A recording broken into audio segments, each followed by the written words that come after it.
Amber रुमा मा नोंथांमोना एम्बर रुमनि सोमोन्दै मिथिगौ नामा?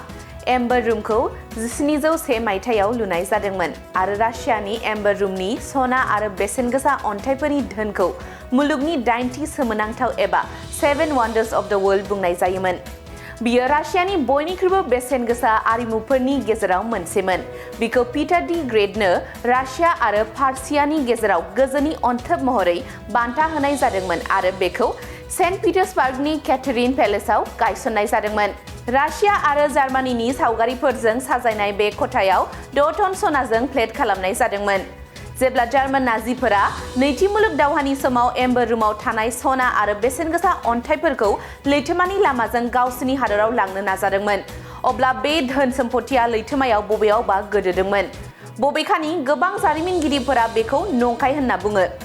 माखासे सुबुंफोरा बुङो दि बे धोन सम्पथिया दासिमबो जार्मानीयाव बबेयावबा दङ।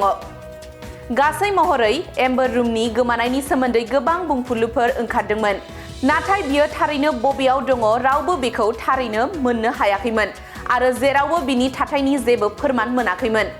बेखौबो बुंनाय जादोंमोन दि 1968 मायथाइयाव सभियेट गाहाय नेहाथारि लिय'निड ब्रेजनेभआ कनिग्सबार्ग राजमहलखौ फोजोबस्रांनो बिथोन होदोंमोन आरो बेजों लोगोसे धोन सम्पथिखौ फोजोबस्रांनाय जादोंमोन।